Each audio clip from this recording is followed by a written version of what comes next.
Team, welcome back to another episode on the Live, Perform, Compete podcast. I'm joined today with my good friend, Frankie Mastroianni, who's based over in the States. Frankie is a nutrition coach working with folks one-on-one, but he also has a group program that's going on predominantly online. I'll give a bit of information on how myself and Frankie have met and we've stayed in touch over the years, but I'll hand this over to you, Frankie. Frankie, first, welcome. Secondly, tell us about yourself. All right. Thank you very much. Happy to be here. So a little bit about me. I have a lot of experience in CrossFit. I've been doing CrossFit since I was 19 years old. This was in 2013 I got into it. And since then, or even before then, I was diving into the nutrition space. I was working with some mentors and other people that were like more so bigger in the bodybuilding, powerlifting space. And since then, I figured that, competing in the sport, you need to look at every little thing that you can to improve your performance, right? And nutrition was always the biggest one for me, not just growing up in my youth and, trying to figure out how to eat better and what food even is. Just because I had a more complicated upbringing with food over here in the States and decided to attack that head on and started a company back in 2016. And since then I've been doing this. So. And I think an important nugget there, Frankie, you are an aspiring athlete yourself in the old regional format. You went and competed there. Last time we spoke, so had aspirations to get to CrossFit Games. Tell us about that side of you. Yeah, I'm pretty competitive. So I still work with Training Think Tank as a organization, right? So Kyle Ruth is still my coach.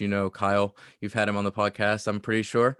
Yeah. And he is, he's been coaching me for 4 years, writing my training designs. I still train twice a day, whether that's just like training and movement or training twice a day, depending on the year.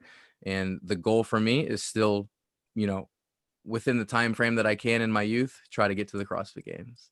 Amazing. So myself and Frankie, we met last year. Last summer.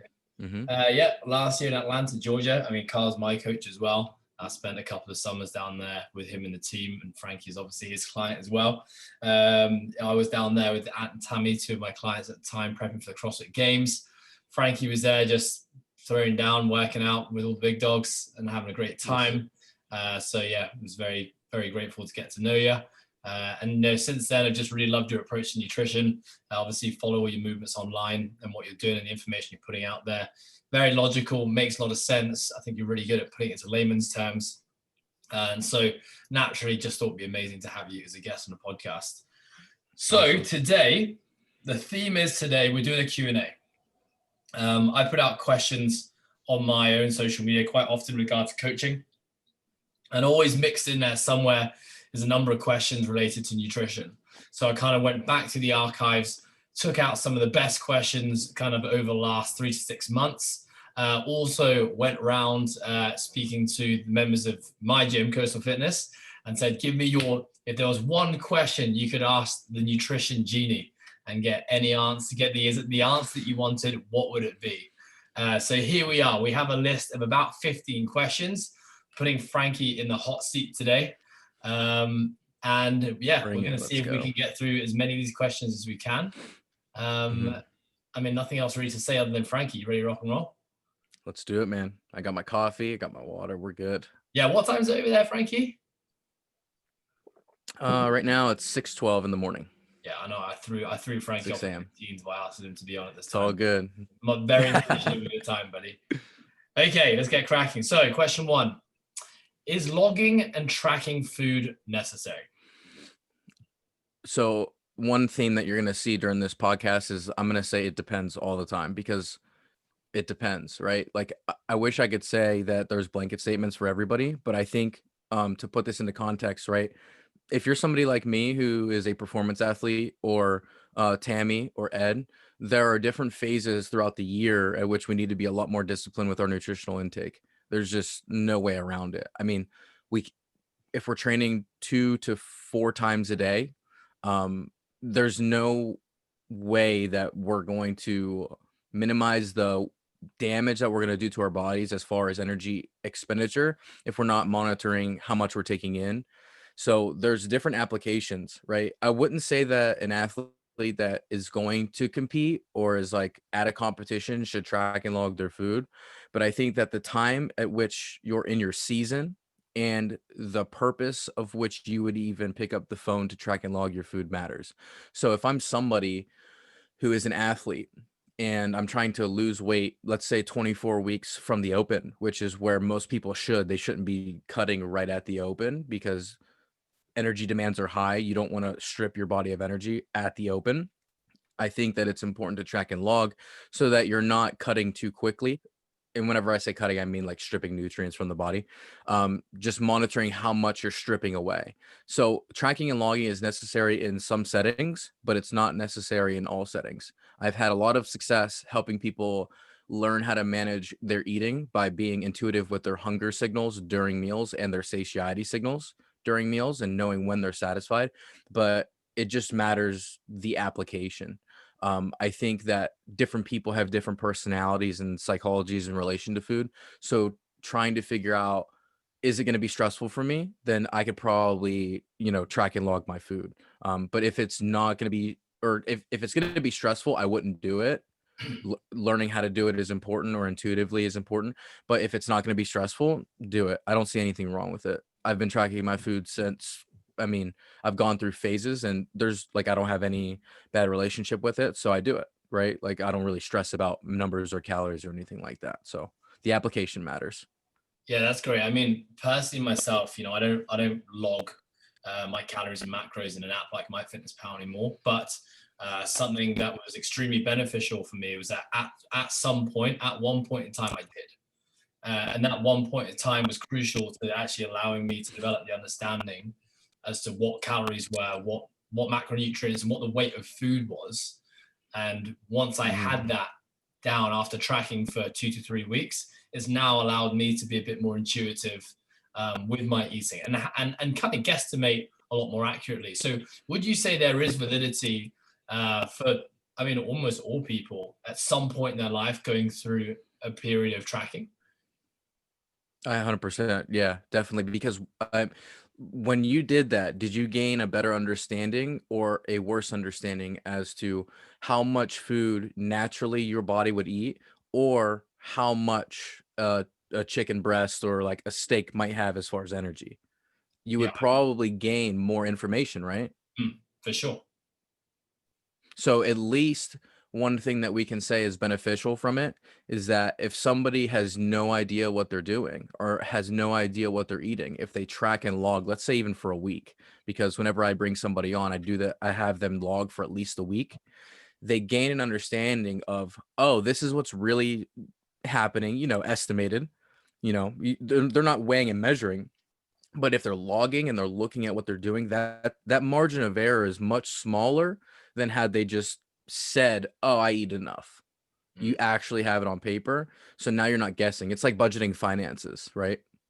Yeah, and I think it's definitely, for most people, it's quite eye-opening, just how much or just how little you're actually eating when you actually Mhm. log and track everything that goes in your mouth. Yeah, absolutely. And again, there's different applications where we need to be more disciplined. I just competed recently in Florida. Leading into that competition, I was tracking more meticulously than I would in the past, simply because I needed to get down 10 pounds. The 6 months leading into it, I needed to get lighter, and I needed to make sure that within relation to my training into that competition, I wanted to be fed enough to support the training demand, so I didn't go in with low energy. Out of So it, there's different times. out of interest for you, Frankie, why did you think you needed to lose 10 pounds going into a competition? Body awareness, man. So I'm 5'5", and at the time I was 185 pounds. And so I was looking at my psychology in relation to eating, and I was very relaxed for a long time, which I believe is a hypercompensation from years of aggressive tracking and logging, right? So I went through a phase in my life before I met Kyle where I was 165 pounds, which is too light in the sport for a male. It's just not, it's too light. So I think I hyper compensated, gained weight, got super relaxed with my intake for a couple years, which is fine. It is what it is. But I was aware of that, right? So I hired a nutrition coach, and he helped me slowly get back down from 185 to around 175 to 178 whenever I'm training hard. And the biggest difference that I saw was whenever I was 185 pounds in open workouts with body weight movements and snatching, I just couldn't breathe. I couldn't breathe at all. And I noticed that it wasn't necessarily um, a training issue, but it was a body weight issue because I'm cardiac limited anyways, in the sense that I have a lot of breath work I have to do, like sitting and breathing, breath retention. I have movement and mobility work I have to do.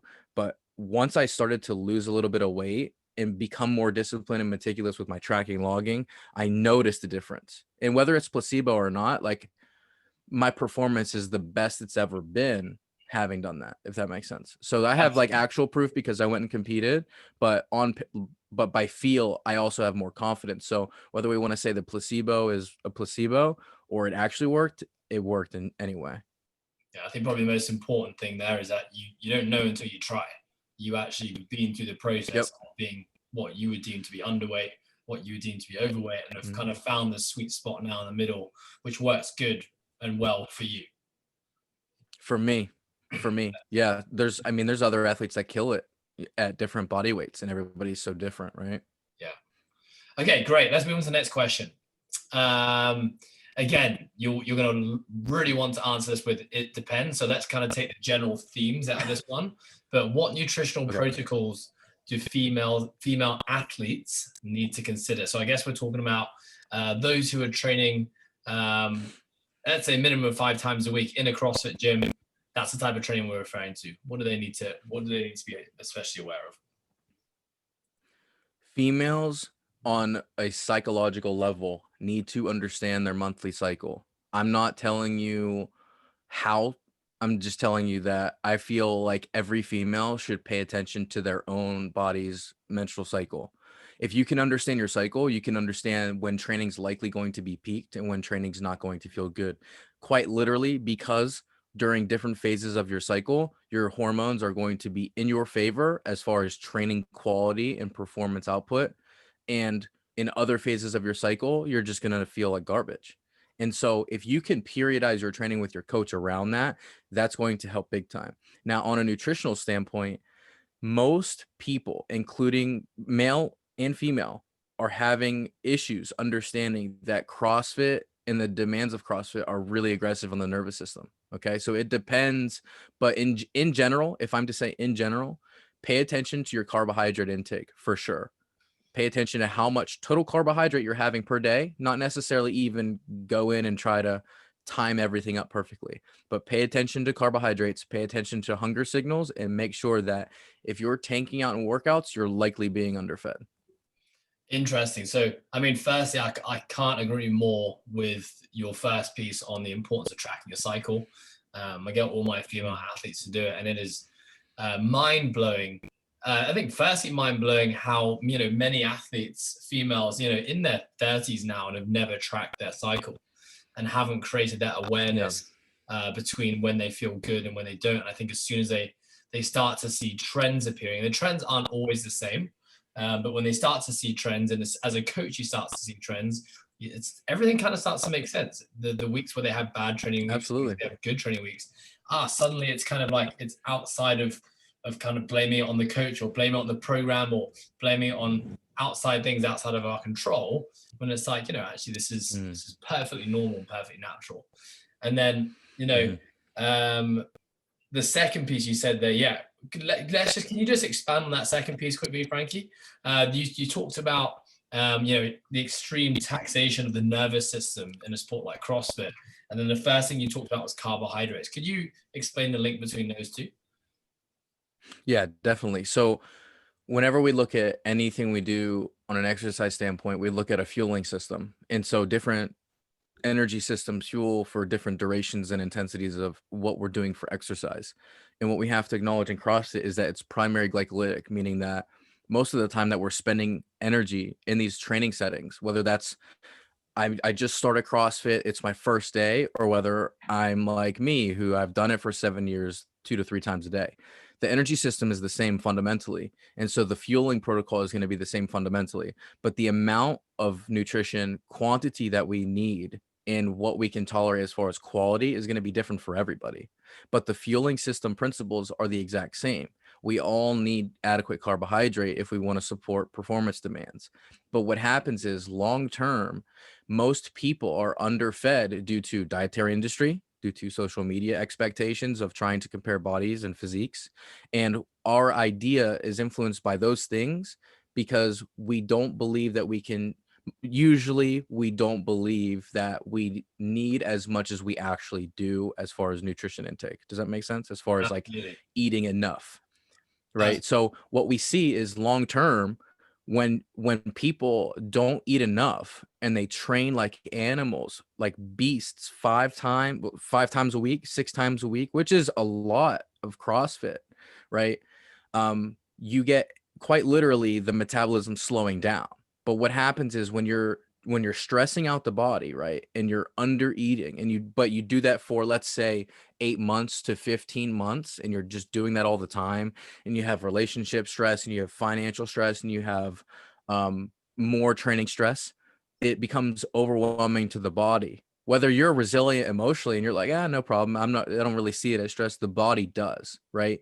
And so what we have to figure out is how can we implement recovery to reduce the amount of stress that's on the body and reduce that stress impact. Because if we don't, long term, that metabolism slows down, you have energy issues, you have hormone down regulation, which means that everything has to compensate for the fact that your body's being super stressed out and you're not eating enough or sleeping enough. Yeah, I love it. I think we probably have to make a general definition there to say when we're talking about, in this case, a CrossFit training program, we're probably talking about a blend of strength Yeah. and conditioning work, because I think there's probably a Yeah. lot of Yeah. listening to us right now with the open as far away as it is, whose training probably doesn't look Yep. like that. You know, maybe they're more of a strength bias cycle and they're doing less Right. conditioning, but yeah, I love that. Completely agree. Okay, let's move on to the next question. Should my nutrition change between strength bias training days and conditioning bias training days? I would say not necessarily, no. I mean, I don't like to change people's nutrition or my own too often just because it doesn't necessarily matter in training settings. If we're looking at nutrition quantity and we're looking at training, if you're warming up well for training, if you're going into your sessions mentally focused and you're making sure that by the end of the day, you're hitting a specific amount of calories and targets per day, it's safe to say that you're going to know whether you're adapting to your training and you're feeling good or not. So I don't think changing variables in between different types of sessions is going to matter, right? Strength sessions, if you're trying to get stronger, you need adequate carbohydrate. Conditioning days, you're also going to need adequate carbohydrate to recover from those, right? So if you're trying to be strong and in shape, you're going to need adequate carbohydrate for both. What that looks like for the person is going to be different, but I don't think changing nutrition all the time is going to be beneficial. I think the hardest part that people have when it comes to macros, calories, or just energy intake in general is consistency over time. Yeah, I love that. So I guess that leads into my next question, which is, should rest day calories and macros be the same, generally speaking, as training days? And I probably guess your answer is going to be yes. Yeah, I would keep them the same. I would definitely keep them the same. And it's for that reason, right? Most people, including myself for the most part, including everybody I've ever met, has a difficult time with being consistent day to day. I mean, 14 days of consistency. Think about that. 14 days of consistency. Most people have either life events on the weekends that tend to throw them off, right? So it doesn't make sense within routine to manipulate things. Unless you're somebody who's super experienced, it doesn't make sense to manipulate all of your nutrients because you're not training one day or because you're resting one day. Now, the counter to that is if you're focused on body composition or something of that nature and you want to eat less on a rest day, I would say not on the rest day, but the day before. Because the day before training, what you eat is going to go and impact the next day of energy. Does that make sense? Yeah. So what I eat as far as on Wednesday and I rest on Thursday is going to impact my Thursday. But if I'm training on Friday, but I'm resting on Thursday and I cut my nutrients on Thursday, I'm going to be underfed going into training on Friday. Does that make sense? Absolutely. And I think we probably don't have that outlook when it comes to nutrition, because we're just thinking about, I'm eating fuel now. Am I going to use it now? And for most people on a rest day, they're probably thinking, well, I'm not going to use it. What's the point in having it? And then they'll probably feel that bunking or that flatness the next training day and wonder why that's the case. Okay. Yeah, I've had people refeed on their rest day, which is like extra carbohydrate in like eating extra carbohydrate on purpose when they're not training. And then, but they utilize those nutrients going into their training day the next day. And they're like, I feel stellar. I feel great. Okay, great. This isn't even a question that was written down, but this is a question that I'm going to ask. Is talk to me about that concept of refeeding. Who's it applicable for? Who's it important to? And why might you as a coach think about implementing a scheduled refeed day within a week? Yeah. Do you mind if I just use myself as an example? Please How I did it? All right. So whenever we were reducing my nutrients, we had a baseline set of calories and macros for me, and I wasn't losing weight over the course of 4 weeks. And I was just like, all right, so I'm just eating too much. I'm hungry. Hunger's super high. I'm eating too much. It's totally okay. Just got to remove the amount of calories that I'm eating, and then pay attention to the scale, pay attention to how I'm feeling. So we removed my carbohydrates. We made a bigger decrease to get a response, right? So we implemented a stress response that my body had to compensate for by losing body fat and probably some muscle tissue, which is normal for any fat loss endeavor.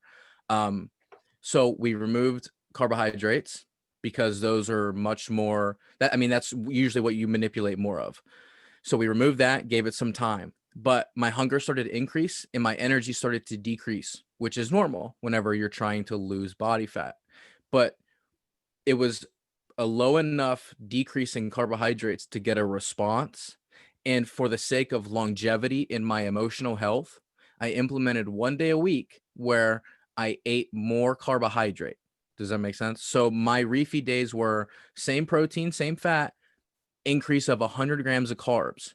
And the way that I implemented that was usually through sweet treats or something that was really hyper palatable, something that like Oreos or like some sort of like sweet food, just so emotionally I knew I had that day coming and I could, number one, stay disciplined to my plan, but also just emotionally enjoy food that I wasn't normally able to eat in a calorie deficit throughout the week. Now, what this does on a physiology level is, in theory, it keeps metabolic response high because it tells your body, hey, like we have more food coming in, let's respond throughout the week. And then I really didn't have any issues. It was pretty consistent. You know what I mean?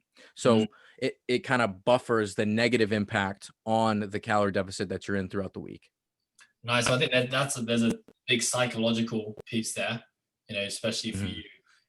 Physiologically, like what's happening with the refeed? Why is it something that's beneficial? And what signals might you be looking for with a client that tells you, someone perhaps who doesn't have any psychological issues with maybe being under, but what issues are you looking about? What red flags are coming out to you that tells you maybe this person might benefit from a refeed? Yeah, energy down regulation is a big one. Like, so if I have somebody and they're intentionally under eating because they're trying to lose body fat, it's just the nature of the beast, right? Like, energy decreases, hunger increases, appetite increases throughout the week. If it's okay, their feedback is just going to be like, oh yeah, I'm getting hungrier. But whenever it gets to a tipping point where they're like starting to have negative feedback or negative emotions or telling me how stressed out they are, or they're having a difficult time dragging themselves to the gym, that's whenever I would say, hey, let's have a day where we implement more carbohydrates into your day and use it around a training session. So they're not just going to be a bunch of sugar and a bunch of carbohydrates introduced to the body for no reason. We're going to put it around training, but you get to eat a lot more food than you normally get to, right? So those negative pieces of feedback through communication, just saying, hey man, like I'm super stressed out, or I almost can't even hit my targets because I'm so hungry. Those are some pieces of feedback that I've received. And I've actually had myself where I'm like, I got to eat something, to where you would make that adjustment. Nice. Okay, great. Next question. What are the biggest faults that most folks looking to build muscle, but while staying lean, make? All right. So fundamentally, when when we're looking at nutrition, okay, especially because like, do you have a lot of bodybuilders in your community? We don't have Or most bodybuilders, so to speak, but we have people who, whose probably primary objective is to build muscle mass, like a bodybuilder would, but aren't willing Mhm. to do it whilst gaining extra levels of body fat mass. So that I would Yeah, say okay. generally, like they look good naked goal is probably something that's quite prevalent in the fitness community in Hong Kong for sure, and I'd probably say around the world. Okay. So in general, whenever we're looking to build muscle, we have to have a couple things. We have to monitor protein intake and make sure we're eating adequate protein. And we also have to make sure that the training design and training methods that we're implementing into our life are revolved around building muscle, whether that's compound strength movements or whether that's hypertrophy movements like dumbbell curls, single arm presses, tricep extensions, quad extensions. Doing something that is necessarily or that is like just running or rowing or ski intervals, those are not things that are going to support building muscle. We want to do things that are going to support building muscle because building muscle is kind of a specific goal, right? Another mistake that people make is some is good, more is better. So people will implement a surplus and say, okay, I'm getting about half a pound to a pound and a half a week. That's really reasonable, man, especially if you're monitoring intake, especially if you're monitoring how much you're eating, timing, if you're sleeping enough and and you feel good, right? But people tack on more calories to that to try to speed it up. And then what you get is excess fat, right?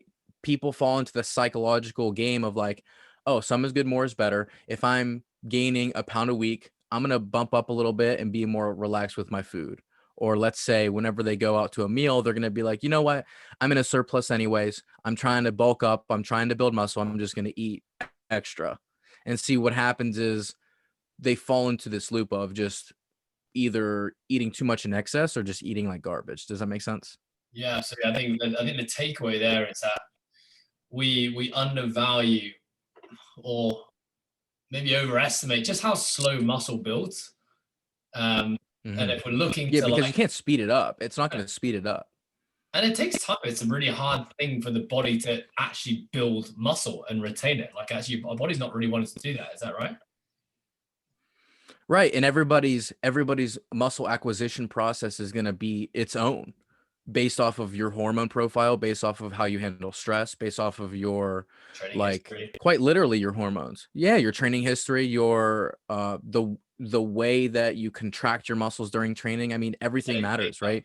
And I think yeah, the timing of muscle acquisition is going to be different for everybody, but there's not going to be necessarily a way to like speed it up by just because you ate more food. Nice. Okay, so the patient game is what you need to do to win. And if you're finding that you're in a caloric surplus and you're gaining fat, you're going at it too fast. Slow down, buddy. Too fast. Too fast. All right, Frankie, probably one of the questions I get genuinely asked the most on my Q&As is something to do with intermittent fasting. Probably due to the fact that something that's probably not quite so much now, but probably in the last 2 years has been talked a lot about mainstream media, talked about a lot on Instagram. There's a lot of kind of celebrities who've incorporated intermittent fasting into their training, but also they kind of like their work life and being very successful at what they're doing. What are your just general thoughts on intermittent fasting? Intermittent fasting has an application, but it's not like a gold standard. If there's one thing people take away from this, from me right now during this podcast, is that calories in, calories out is the king. Period. Doesn't matter. You could refine calories in, calories out by tracking macros and energy balance and making sure that your calories are being allocated to the right nutrients for whatever you're doing. But intermittent fasting isn't single-handedly going to change people's entire experience forever. I would say it has an application, and here's how it has an application. It has an application in people that work specific schedules so that they structure their eating windows that work with their schedules. This will help them emotionally and psychologically, reducing a lot of stress and giving them actual parameters at which they could say, okay, I'm not going to eat, and my eating window is 12 to 6, right? So that they know if they do eat food, it's going to be 12 to 6. It doesn't matter if they eat 12 to 6. If they're under eating in calories, they're going to be in a deficit. If they're overeating in calories from 12 to 6, which is a lot harder to do, they're going to be in a surplus, right, in relation to their body. That's basically it, right? Like, I mean, intermittent fasting is simply the principle of having a fasting time frame of, let's say, 16 hours, and then having the remaining time an eating window. Now, the reason why this might work for many people is that most people can only stomach so many calories within a 6 to 8 hour window. You know what I mean? Like, trying to fit a whole day's eating within that time frame is more difficult than having 12 hours, right? Because that's 4 hours of digestion and difference. So I've seen some success with some people that I know that have zero control on their eating habits, that are overweight. I'm talking like overweight, had absolutely no guidelines on their eating. But once we implemented intermittent fasting structure, they didn't even monitor calories, man. All they did was create that timing structure. And then they lost 30 pounds because they could only eat so much food, which implies, hey, I was just overeating, every other day until I implemented fasting. So when people get these really crazy responses with intermittent fasting, that's likely what might be happening. You can only eat so much in that time frame. Otherwise, I mean, I would say that we could implement it depending on somebody's schedule and if it'll give them confidence.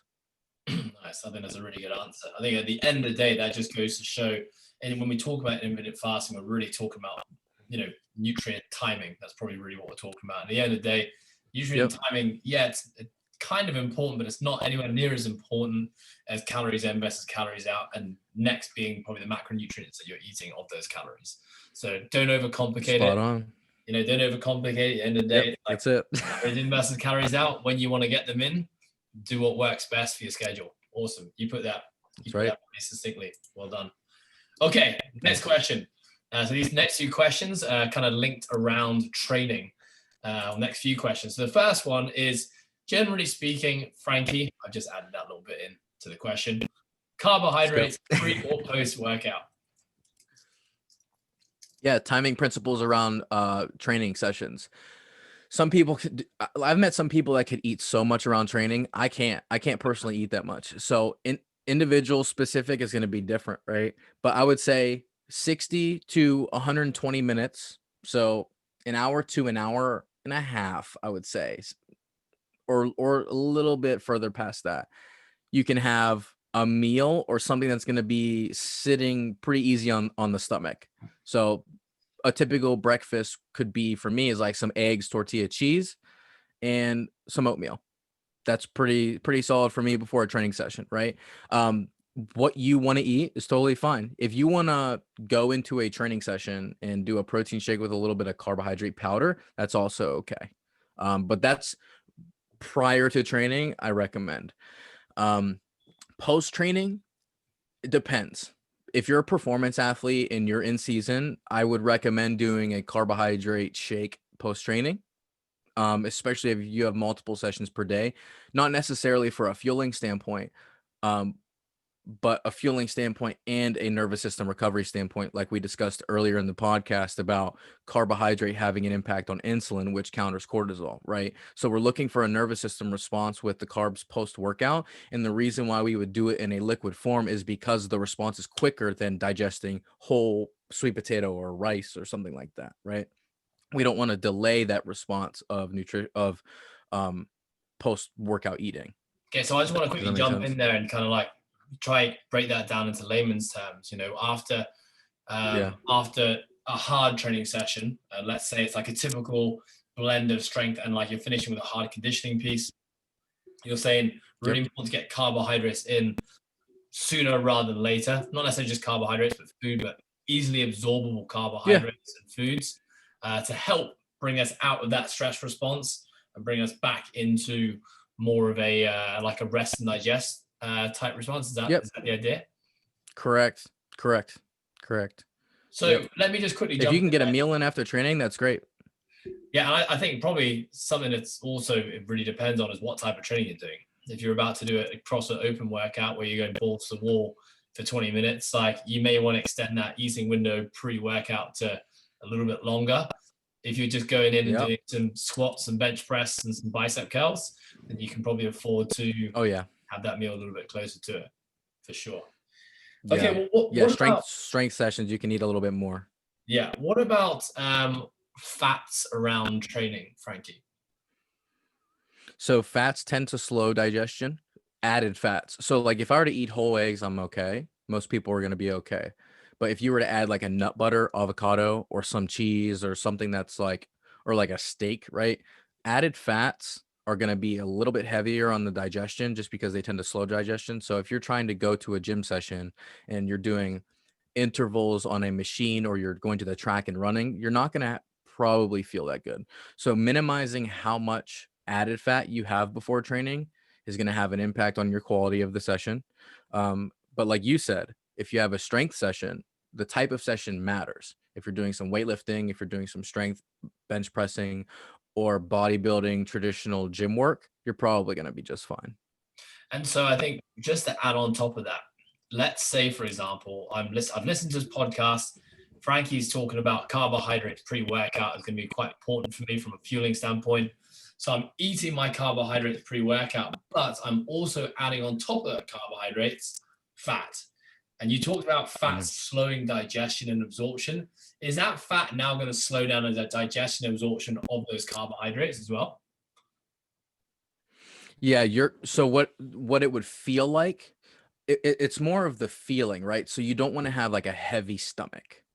The heavy stomach. That's basically what we're looking for, is like the reduction in how heavy we feel in our digestion, in how before we go into a setting to where we have to do burpees for time or intervals or swinging up onto a rig or expanding our rib cage to breathe during intervals. Do you know what I mean? So we don't want to have something that's really slow on the gut whenever we're going to go do a really hard workout that's going to cause a lot of heavy breathing. And so we just move those to the post-workout. You'll be just fine. Nice. Okay, well then I'm going to quickly flip this to the post-workout now. Let's say I've just done a really hard workout. And assume when we've done a really hard workout, your blood's probably going to be everywhere else in the body other than your digestive system. Is it therefore, I mean, it makes sense, just saying the question in my head, then sticking a large amount of fats post-workout after a really hard training session is probably not going to be a very smart idea as well, just from a digestion standpoint. Right. So here's a really cool strategy that I've applied, and so has Kyle. He would tell you this too. So we needed to figure out for athletes after competing, and this goes for the everyday gym goer, after training, all that blood's not in your stomach, so you're likely not going to be hungry. You're going to be like, I'm dead, I'm heavy breathing, I'm still sweaty. If you want to eat something, either do it in liquid form because it's easy to get in, you can just drink it. Or if you want to eat sooner than later, have a little bit of bite of something and just wait, because then that food will hit your stomach and then blood will be redirected.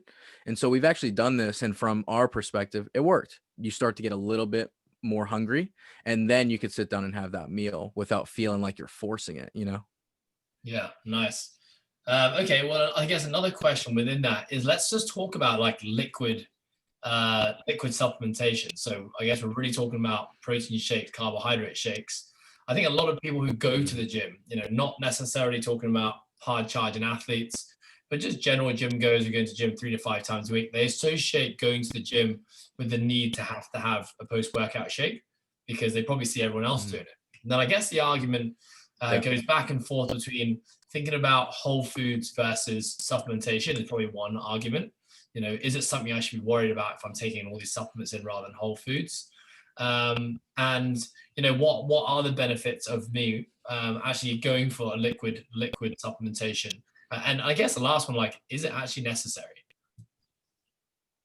No, it's not necessary.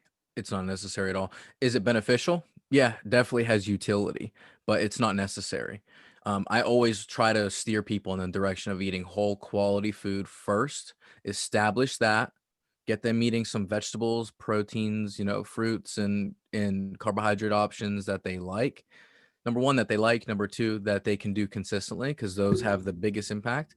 And then if they're more experienced, like me or you or somebody who's been training for years, definitely we could utilize that utility. But even me, and with many of my clients, they do just fine on whole food. They do just fine. Nice. Okay, next question. Moving away from training a little bit. This is to do with eating food and sleep. So I've certainly heard it said many different ways. Some people say it doesn't matter when you have your last meal. Some people say it definitely does matter when you have your last meal. Generally speaking, like eating close to bedtime, what are the ramifications of having a meal too close to bedtime? And is it something to think about? Yeah. If it works with your schedule, do it. I have people who work specific jobs to where they get off super late and then they go to bed within a couple hours. They eat dinner after they get off late, let's say like 11 p.m. They do just fine. It's all about that energy in, energy out, right? And so we need to look at it from that viewpoint for everybody, because if you get off of work late and you're going to go to bed late, it doesn't make sense to deprive yourself of calories just because dietary influence from the industry, right? Or industry influence on nutrition. If it works for you, I would say do it. I've seen almost no issues with people eating at night. In general, I would say if you're eating a lot of food at night, that's just going to make you feel rough in general, just because you have a lot of food on the stomach. So experiment with it, see how you feel. And if you feel really good at night and you sleep well with food on your stomach, totally fine. If you're feeling rough at night when you eat and you have a lot of food on your stomach, try to manage the amount, because it might just be too much. You know what I mean? You might just had a too big of a dinner or too much at one time. But otherwise, I don't really see a black and white answer to that. It just depends on the person, and if it works for them, do it. Yeah, I mean, is digestion impaired if you're going to bed, let's say not even a massive meal, just a regular sized meal from what I normally eat. So I'm not feeling stuffed, I'm not feeling full, and I'm going to bed within 15, 30 minutes of that meal. Me falling asleep, is my digestive system impaired at all? Or I guess another question, lying down versus sitting up, does that impair digestion? That's a really interesting question that I've seen a lot of different things on, like the position of the digestive tract in like the bottom of a squat position, laying down, even hanging from a bar. So I'm not really sure on that. I don't know the answer to that one. That's something that I could probably look into and enjoy looking into. As far as, is it going to negatively impact digestion? I would say no. I would say since you're in a relaxed state, digestion should be fine. It would depend more so on, did I just really overeat, or did I eat something that I know disagrees with my stomach or my body? So something that I might have a food sensitivity with that I don't know, or something that I don't normally eat. But as far as the whole eating at night thing, I think it's individual specific. Most people I know do just fine with it, and they like eating at night. They like having a snack before bed, and they sleep just fine. And I think a lot of that has to do with, and I'm going to get a little technical right now. So if you're an athlete, or you're a business owner, or you somebody who's just stressed out, and you're having issues at night sleeping, having carbohydrates at night can assist in sleep because of what it does to the nervous system, like we discussed, and what it does with insulin. So if anybody's ever had a big bowl of pasta or a big meal at one time, you get a big insulin response. So what happens after an insulin response? You get a little bit sleepy, right?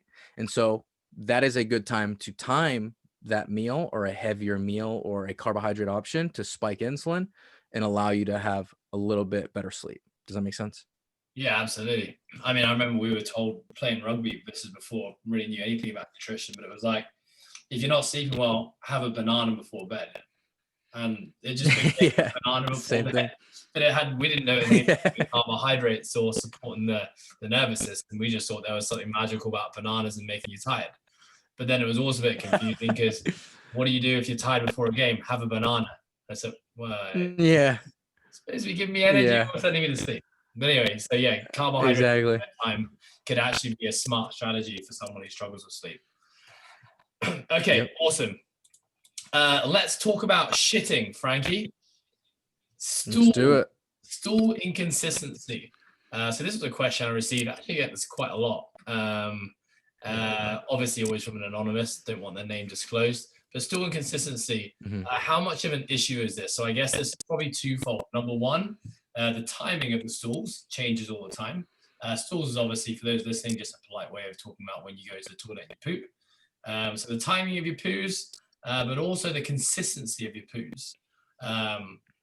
Yeah, I was about to go into some real detail on some different consistencies, but I think we all know the difference between different. Yeah, we get it.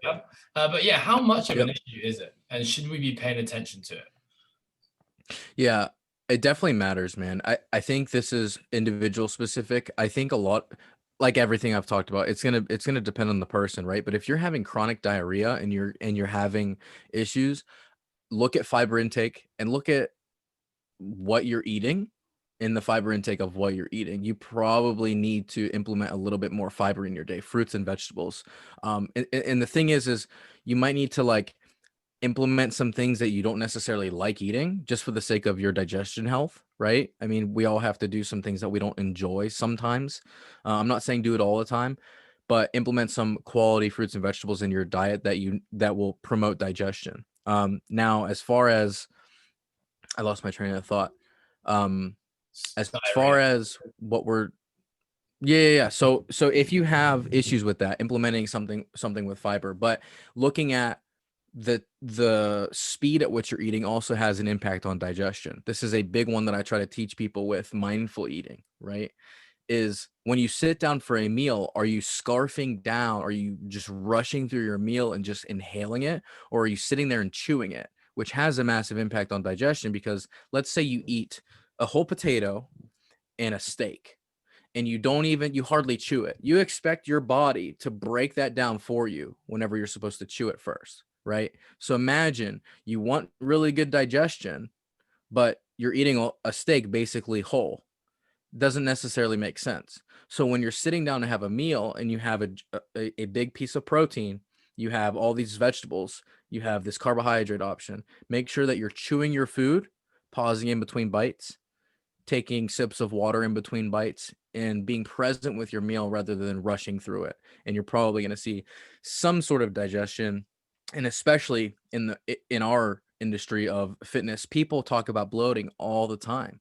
I ate something and I feel bloated. I feel very full. My belly feels distended. It's normal to feel bloating. It's not normal to feel discomfort and distension after your meal. So paying attention to that mindful eating practice is a big, you can do it for free. Just do it the next time you eat. Yeah, it's actually something that I've always been really bad at, chewing my food. In fact, I used to boast about how fast I could eat a meal, and I later found out that's just nothing to be boastful about at all. But actually, maybe this is oversharing, but I got bullied into some colon hydrotherapy when I went to a trip down to Thailand, and I genuinely mean I was bullied into it because I went to a clinic and I had a full blood test done, and it was a really great place at Tanyapura. They basically have full comprehensive testing. I was really interested, never had it done, and they created this new technology where they were going to basically do a scan on your body that was going to tell you all about like your organs, your organ health. It's going to also do body fat stuff like subcutaneous and visceral fat. Anyway, basically you stood on a machine and it basically did this 3D scan of you. So just before I stood on there, like, have you had any surgeries? I said, yeah, I've had a lot of surgeries. Do you have any screws? And I'm like, yeah, I've got screws all over my body. They're like, you unfortunately can't do this test because this technology hasn't been cleared to scan people with screws in their body. But hey, here's what we'd like to offer you, Ed. How about you do some colon hydrotherapy, which is, sticking a tube up your ass, flushing water through your stomach, and then, watching all the contents come out. And, I was like, I've never done it before. I had a few friends who said it was quite an enjoyable experience. So I thought, yeah, why not? It's probably good for me. And then I'm probably still oversharing, but oh well, I'm halfway through my story. I'm going to continue. No, let's do it. Let's do it. And the next one was, well, sir, would you like to be in a room by yourself, or would you like to have some assistance? And so I thought, well, yeah, and I'm not sure if I'm that confident, putting a tube up my bottom. So maybe getting some assistance would be a good idea for me. So next thing, I have two women in the room with me. I have one who is shoving the tube up my bum, but not only just shoving it up there, she is holding it there for 45 minutes. That was already quite uncomfortable. 45 minutes. 45 minutes. Yeah. The other one is rubbing coconut oil on my belly, trying to massage the poo out of my belly. Oh, okay, that makes sense. Yeah, makes complete sense, but super uncomfortable. Anyway, I couldn't really relax, and it was quite a stressful experience altogether. But anyway, the one thing she did say was that, Mr. Haynes, you are a really bad chewer of your food. and I could see, basically my whole dinner coming out of my stomach through this tube, pretty much the same way it went in my mouth that was coming out the other end. And that was 2 years ago. And ever since then, and she was talking about, she knew everything I'd eaten over almost the last 36 hours. She knew what I'd had the morning before. And she was asking if I had spirulina in my shake in the morning. And I was like, yeah, that was over 24 hours ago. She's like, yep, I can see that because, like X, Y, and Z has not been digested. And so, I tried to really become more mindful of chewing since then. But I'm even just thinking now, I got home from work, knew that we were going to be in this podcast. I had 20 minutes to eat my meal. And just thinking about dinner, when you were talking about chewing, I realized I didn't really chew any of my meal there. So yeah, really good reminder for everyone listening, but also for myself. Yeah, absolutely. That is case in point exactly why chewing your food might have a direct impact on stool consistency, for sure. Okay, awesome. This is an interesting question I get asked quite a lot, and I actually find it quite hard to answer. So hopefully you can provide a bit more insight on it. And it's to do with alcohol. So someone asked, alcohol every night, what impact does alcohol have on performance the next day? That's one question with regards to alcohol. And I guess the next question is, what happens to your body when you drink alcohol? What's actually happening? This person talked about he always feels leaner the next day after drinking, but then 2 days after often deals with some bloating. So why don't we take the first question, like, a drop of alcohol, even if it's just 1 to 2 bottles of beer or a glass or 2 of wine every night, is there any negative impact on performance the next day?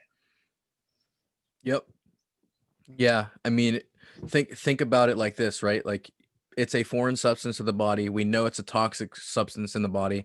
Implementing that whenever you're trying to focus on performance and athletic performance is a disservice, but that's okay. If you're cool with that, I'm cool with that. It's just important to acknowledge that we have choices, we make choices, and that we're responsible for our choices as athletes, as individuals, and just as people in life. It's just the way that it is. I'm not going to shame people for drinking at all, just like I'm not going to shame people for not drinking, but acknowledging the reality that alcohol has a negative impact on athletic performance is important. Now, there's other areas that we can make cases to where people would say, oh, like socially a couple times a week, that's different than nightly, right? That's different, but it still has an impact on athletic performance. Okay. Whether people want to do it, it's up to them. That's why we have all these choices that we get to make, right? Now, as far as the impact on digestion, I don't have the full understanding, but this is how I've understood alcohol digestion based off of my own education and research. Okay. So the way that it works is this, and I could be wrong, but the way that the mechanism is, when you take in alcohol, it's foreign. It's a foreign substance to the body. So it's not like protein, carbs, fats, micronutrients, and fiber and things like that. Alcohol is foreign. So when you ingest it, your body prioritizes digestion to get rid of alcohol and metabolize alcohol. So that means when it prioritizes alcohol metabolism, it deprioritizes nutrient metabolism of other foods that you're eating. And so what you get is, number one, alcohol dehydrates you anyway. So that's why people might feel leaner the day after drinking alcohol, all sucked in, lighter on the scale maybe. So all of that water, your body's getting rid of that water whenever you piss it out. So 2 days later, though, what you'll experience is usually some bloating, feeling, uptick in the scale, issues with energy, issues or inconsistency with hunger response. And what you get is a reprioritization in food that was, like you said, in your digestion experience 48 hours ago, 36 hours ago. It's all still in there. I mean, we have a very large digestive system compacted into our stomach area, right? We fit a lot of food in here. So you get a reprioritization of metabolism with that food. And so now all that food's still in there and digesting. Now you weigh a little bit heavier. You have more water being introduced that's being sucked into subcutaneous, fat cells or cells in general. And now your body's kind of, I don't want to say back to baseline, but all of that dehydration's gone. All that dehydration's gone. So that's my understanding of it. And usually how I introduce it to people that want to know about it. But as far as like the actuality, it could be different. There's probably some pieces that I messed up there. You know what I mean? Yeah, no, that sounds great. I've never had that explanation before, but it does make a lot of sense. But I think at the end of the day, like you said, there's always going to be so many contributing factors as to what impact alcohol has. Certainly for some people, alcohol is a means of de-stressing, so it's attached to relaxation and a part of maybe a nighttime ritual. In which case, it might actually be a beneficial thing if it helps you unwind and get a good night's sleep. I certainly can speak from personal experiences that even very small amounts of alcohol is very disruptive on my sleep. I find there's like an increase in my tissue temperature, my body temperature in general. I find like I'm very restless. I toss and turn all night, often have some digestive issues as well, even with just 1 to 2 drinks. And so the effects of following day probably less to do with, feeling hungover or drunk, but it's more to do with had a rough night's sleep and therefore I just can't function optimally the next day. So yeah, but I did enjoy that spiel. That was good, mate. Okay. Yeah, sweet. Okay, cool. So, okay, this is kind of in line what we're talking about. Coming into our final 5 questions, Frank. I'm really enjoying this, by the way. I don't really want it to end, to be honest. But why is it that sometimes foods make me bloated on some days, but the same foods doesn't make me bloated on others? Could be the fact that you didn't chew it, right? Like it could literally be that. Yeah, it could be the fact that you ate something and you didn't chew it one time, but then the other time you did chew it. Or there are fluctuations daily in your metabolism. So one day it could have just been different than the other. The set and setting of how you ate it, how it was prepared could have been different if you ordered it from somewhere. You don't really know. Like you could have went to, let's say I go to a Chipotle here in the States and I go there and I get food one day, but then the next day the person that cooked the meat used double the fat that they did the day before on the grill or something like that. We don't know. We don't necessarily know. It's all estimations and guesswork. So there's a lot of uncontrollable variables if you're going somewhere and eating something that doesn't necessarily respond well with you. But if it's something that you're preparing yourself, it's likely that could just be the day, could just be the stress of the day. Or it could be the fact that you need to pay attention to, like I said, the mindful eating, chewing your food, being present with the meal, slowing down a little bit. Yeah, I think That's my best guess. Yeah, the stress of the day part is really good because, as we know, when we're stressed, and you've really defined stress really well on this podcast, it can be anything really. And even if we don't think we're stressed, our body's response to stress is still the same. But, our ability to digest food, amongst other things, is compromised. So, a stressful day eating a chicken breast is very different from a non-stressful day eating a chicken breast. I guess the only thing I would add on that is perhaps the timing as well. You talked about how the digestive system is down-regulated after a hard training session. So if you're eating that chicken breast straight after training versus a chicken breast first thing in the morning, is going to have a very different impact on how it's digested and assimilated. Nice. Think about that. You just did Fran, right? Like you did Fran as fast as you could, and then somebody hands you a chicken breast. There's no way. Yeah. Well, I mean, I think you alluded to it already, but why is it that after training, we struggle to eat food? I think it's the digestion. I think it's where the blood goes. The blood goes to the extremities to prioritize to priority areas, right? So you don't need to digest, you need to perform. You're telling your body, hey, I need blood in the forearms, hands, fingers, legs, hips, back, everywhere else instead of the gut, right? And so your body's so intelligent that it just knows how to compensate for wherever you're trying to take it. And so you're not thinking about eating, you're not worried about eating. So you're implementing a stress, right? And so when you're stressed, you're literally trying to survive fundamentally. So you're not necessarily thinking about relaxing and enjoying food and fueling and surviving as far as sustenance is concerned. So Okay, that's what I'm thinking. I'm going to paint a scenario for you, Frankie, and you put your coaching hat on and you kind of deal with it how you would typically. So you got a client who typically is training in a lunchtime class or doing the morning class, and they need to rush off and get to work as soon as they possibly can. And probably when they get to work, they're going to be full on with a bunch of different things happening, work related. Of being aware now of the fact that digestion will be impaired after hard training, but they've got the choice: eat it now or don't eat probably for another 2 to 3 hours. What do I do? You could do either. Number one, I would have a conversation about the commute and can we prepare ahead of time and have something that's quick and easy to eat before they get to work on the go. Something that's super, it could be a Greek yogurt cup, it could be a banana, it could be anything super small that is easy to chew and easy to get down, right? Or we could have the discussion about the post-workout shake to where we do get calories in. Even if they're not a performance athlete, the calories would be really beneficial to somebody who is operating a business or working for a company, whatever it is, right? Or we could say, hey, you're not going to eat for 2 to 3 hours after your training session. That's fine. Just make sure that you eat 2 to 3 hours after your training session. Don't make any excuses and just make sure that you get the food in by the end of the day. Nice. So there's 3 options right there. Yeah, and another questions. I'm now veered completely off these questions, and these are just questions. No, we're good.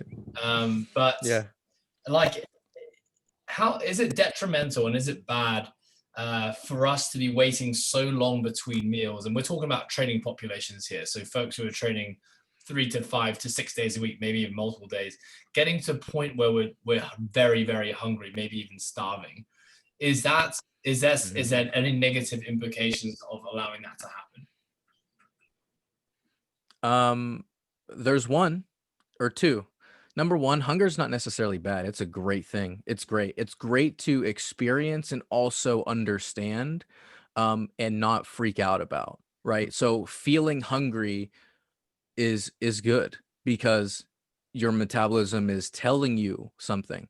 Now, Kyle and I are kind of the same way when it comes to eating, and we're training. If we're training for something or working for something, and we usually backload our food. And it's because of what you kind of nodded your head at earlier when I said, I don't like to go into my training session super fed. Like, I just don't enjoy it. I like to have something, but nothing too heavy.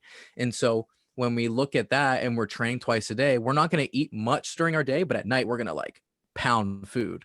As long as you're managing the amount of food and you're looking at the total amount, I don't see any negative implications. I think that emotionally, you just might be hungry through the day, which also isn't bad. It just is what it is, right? I think a lot of people might relate hunger to some sort of negative emotions whenever it's just hunger, right? And so let's say you train throughout your day, you have breakfast in the morning and you're super hungry. There's nothing wrong with backloading your food throughout the day as long as you're managing the amount, right? But I will say, a challenge with eating and being super hungry. It's like they say, don't go to the grocery store or the market whenever you're super hungry because you'll buy everything, right? Like you'll just buy a bunch of stuff that you normally wouldn't. So the same thing goes for eating. You might start eating and become uncontrollable. So just be mindful of that.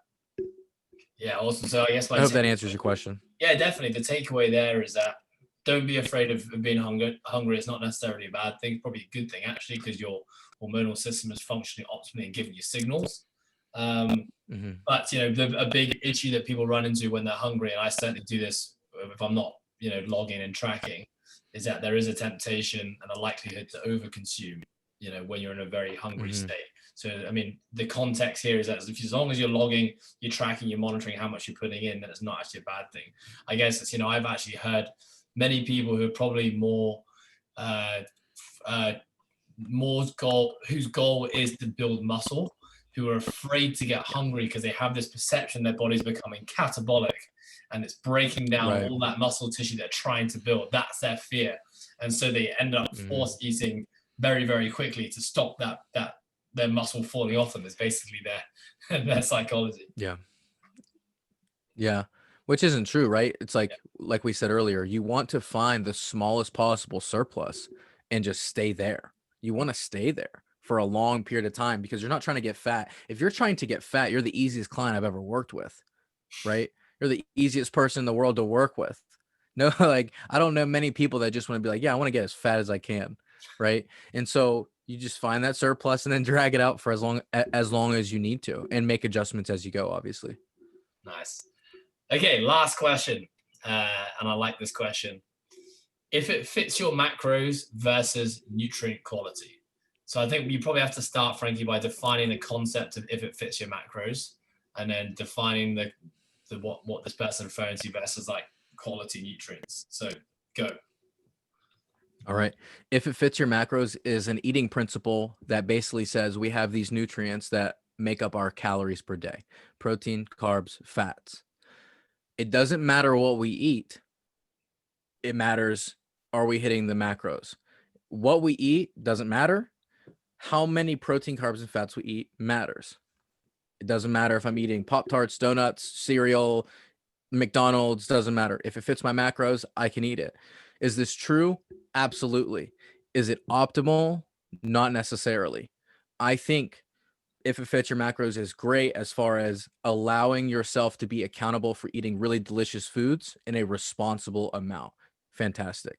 But throwing all quality food to the wayside is not going to make you feel good, right? So we look at nutrition quality and we look at if it fits your macros, right? And this is where kind of flexible dieting is both of those married together.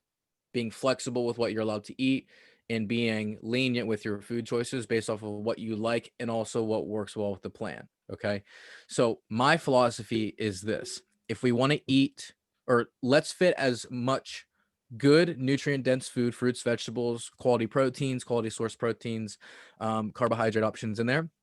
And if I want to fit in a cookie or some cereal or some sweets, I'm going to do it. I'm going to make it work within my macronutrient intake if I'm logging, and I'll be just fine because you're being accountable with the energy intake. You're being accountable with your decisions, and you're not just doing whatever you want whenever you want. Does that make sense? Yeah, absolutely. Yeah, that's kind of my philosophy is that. Yeah. Yeah, I mean, that's kind of like a summary of everything you've talked about already.